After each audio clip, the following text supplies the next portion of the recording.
Hey guys, Miss Raymond here today to talk about poetry, and we're going to talk about a specific type of poetry known as narrative poems. All right, so narrative poems tell a story, and generally they were once chanted or sung. They had regular rhythm schemes, and used repeated phrases usually. This made them a little easier to memorize and helped to assure that the stories could be handed down or passed down from generation to generation. They have characters, a setting, and a plot generally. So it's kind of like almost like a short story. But while a short story usually solves a conflict, a narrative poem often ends before the action is actually resolved. So that type of poem might present an unsolved mystery or situation.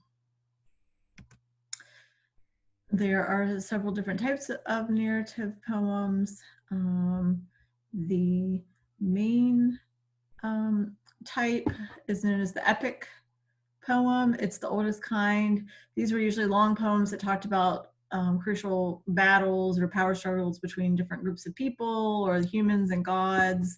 So a lot of them had to do with mythology, like Homer's the Iliad and the Odyssey. Ballads were another type of narrative poem. They focus on adventures of usually not really major people, but so an example would be Robin Hood, the story of Robin Hood. There have been ballads written about him. And then what we consider dramatic poetry, that's sort of like in the form of a play, like William Shakespeare has written a bunch of dramatic poetry.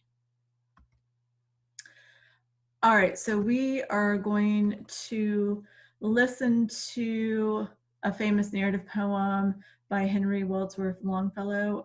It's The Midnight Ride of Paul Revere. Maybe you've heard of this poem before. Henry Wadsworth Longfellow was known as one of the fireside poets. He wrote lyrical or narrative poems about history or legends or mythology, and they were really popular. So he was a very famous poet during his time period when he lived. So here's his poem.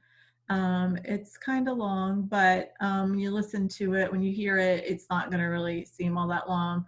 But I do want you to sort of be paying attention to what's going on in the poem, because there will be a few questions after we listen to it.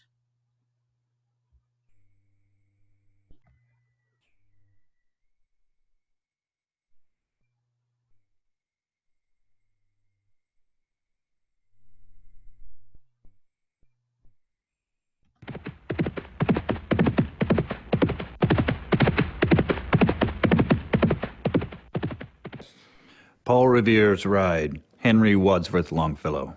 Awesome. Listen, my children, and you shall hear of the midnight ride of Paul Revere on the 18th of April in 75. Hardly a man is now alive who remembers that famous day and year. He said to his friend, "If the British march by land or sea from the town tonight, hang a lantern aloft in the belfry arch of the North Church Tower as a signal light. One if by land and two if by sea. And I on the opposite shore will be ready to ride and spread the alarm through every Middlesex village and farm for the country folk to be up and to arm." Then he said good night, and with muffled oar, silently rowed to the Charlestown shore. Just as the moon rose over the bay, where swinging wide at her moorings lay the Somerset, the British man of war. A phantom ship, with each mast and spar across the moon like a prison bar, and a huge black hulk that was magnified by its own reflection in the tide. Meanwhile, his friend through alley and street wanders and watches with eager ears, till in the silence around him hears the muster of men at the barrack door, the sound of arms and the tramp of feet and the measured tread of the grenadiers marching down to their boats on the shore. Then he climbed the tower of the Old North Church, by the wooden stairs with stealthy tread to the belfry chamber overhead, and startled the pigeons from their perch on the somber rafters that round him made masses and moving shapes of shade.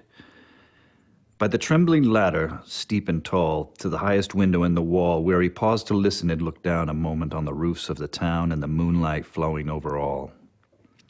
Beneath in the churchyard lay the dead in their night encampment in the hill, wrapped in silence so deep and still that he could hear, like a sentinel's tread, the watchful night wind as it went creeping along from tent to tent and seeming to whisper, "All is well."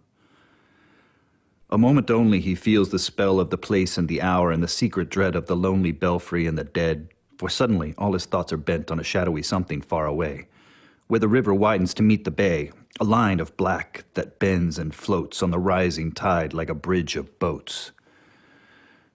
Meanwhile, impatient to mount and ride, booted and spurred with a heavy stride, on the opposite shore walked Paul Revere. Now he patted his horse's side, now he gazed at the landscape far and near, then impetuous stamped the earth, and turned and tightened his saddle's girth. But mostly he watched with eager search the belfry tower of the old North Church, as it rose above the graves on the hill, lonely and spectral and somber and still, and lo, as he looks, on the belfry's height a glimmer, and then a gleam of light. He springs to the saddle, the bridle he turns, but lingers and gazes till full on his sight a second lamp of the belfry burns. A hurry of hoofs in a village street, a shape in the moonlight, a bulk in the dark, and beneath from the pebbles in passing a spark, struck out by a steed flying fearless and fleet, that was all. And yet through the gloom and the light, the fate of a nation was riding that night. The spark struck out by that steed in his flight, kindled in the land into flame with its heat. He has left the village and mounted the steep, and beneath him tranquil and broad and deep is the mystic, meeting the ocean tides. And under the alders that skirt its edge, now soft on the sand, now loud on the ledge, is heard the tramp of his steed as he rides. It was 12 by the village clock when he crossed the bridge into Medford town. He heard the crowing of the cock and the barking of the farmer's dog, and felt the damp of the river fog that rises after the sun goes down. It was 1 by the village clock when he galloped into Lexington. He saw the gilded weathercock swim in the moonlight as he passed, and the meeting-house windows, black and bare, gaze at him with a spectral glare, as if they already stood aghast at the bloody work they would look upon. It was 2 by the village clock when he came to the bridge in Concord town. He heard the bleating of the flock and the twitter of the birds among the trees, and felt the breath of the morning breeze blowing over the meadow brown. And one was safe and asleep in his bed, who at the bridge would be first to fall, who that day would be lying dead, pierced by a British musket ball. You know the rest in the books you have read, how the British regulars fired and fled, how the farmers gave them ball for ball from behind each fence and farmyard wall, chasing the redcoats down the lane, then crossing the fields to emerge again under the trees at the turn of the road, and only pausing to fire and load. So through the night rode Paul Revere, and so through the night went his cry of alarm to every Middlesex village and farm, a cry of defiance and not of fear. A voice in the darkness, a knock at the door, and a word that shall echo forevermore. For born on the night wind of the past, through all our history to the last, in the hour of darkness and peril and need, the people will waken and listen to hear the hurrying hoofbeats of that steed and the midnight message of Paul Revere.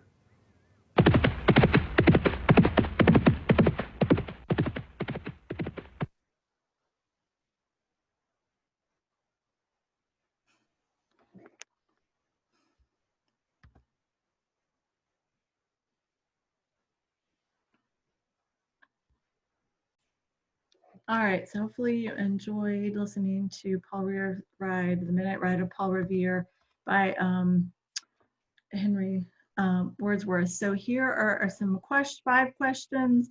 So if you need to pause the video to grab a piece of paper and a pencil just to jot down, these are real short answer questions. And then we will go over them. So question number 1 about the poem: if the British soldiers came across the land, how many lights would the friend light in the tower? Should it just be a number? Number 2, if the British soldiers came by boats on the sea, how many lights would the friend light in the tower? Number 3, how many lights did the friend light in the tower according to the poem? And number 4, what was Paul Revere's plan if he saw any lights? And 5, what does the poem say was the date of Paul Revere's ride? All right, so we will check our answers. So question number 1, if the British soldiers came across land, how many lights would the friend light in the tower? It'd be 1, right? 1 if by land, right? 2 by sea. So then the second question, the answer is 2. How many lights would the friend light in the tower? Question 3, how many lights did he end up lighting? And it was 2, right? which meant they were coming by sea. Question number 4, what was Paul Revere's plan if he saw any lights? So he would write and warn the colonists, right, or the British. And number 5, what does the poem say was the date of Paul Revere's ride? And that should be April 18th, 1775. So we can go back. You can see here at the beginning, it says of the 18th of April in 75.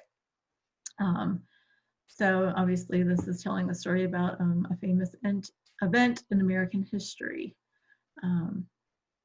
All right, well, hopefully you enjoyed hearing the poem and learned a little bit about narrative poems, and that is all I have for today.